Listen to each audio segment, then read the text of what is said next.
Fútbol Latino Semanal es traído a ustedes por Betfair.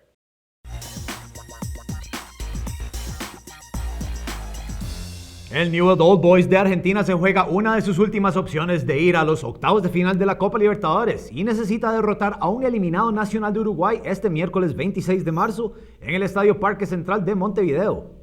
El grupo 6 de la Copa Libertadores es liderado por el Gremio de Brasil a falta de 2 fechas por disputar, quienes cuentan con 8 puntos en el torneo, seguidos por el Atlético Nacional de Colombia con 7. En tercer lugar aparecen los argentinos con 5 puntos y ya eliminado de la competición está el Nacional de Uruguay con un solo tanto.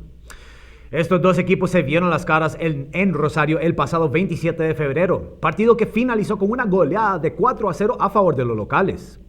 El Nacional registró una derrota más en su juego más reciente de Copa Libertadores tras recibir al Atlético Nacional, en un partido donde los locales no lograron crear opciones de peligro, pese a tener el manejo de la pelota. El juego se definió con una única anotación de Edwin Cardona a favor de los colombianos. En el último partido de Newell's Old Boys en la Copa Libertadores recibió al Gremio de Brasil, juego que se llevó a cabo en el estadio Marcelo Bielsa.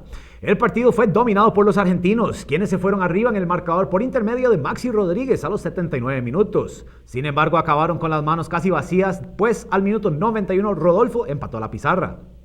Las cuotas de apuestas colocan el favoritismo del lado del Newell's Old Boys, por cual su triunfo paga 1.83, en tanto que si Nacional gana el partido vale 4.10 y el empate está fijado en 3.60 según la casa de apuestas bwin.com.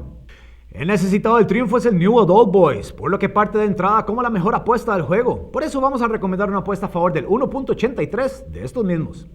Gracias por acompañarme en este pequeño resumen y espero que lo hayan disfrutado. Pronto les estaré trayendo más información sobre tus apuestas deportivas favoritas y los mejores picks gratis de la industria. Y recuerden, la suerte no presta ni regala, solo te paga. Para SR Forum, soy Tax Floyd.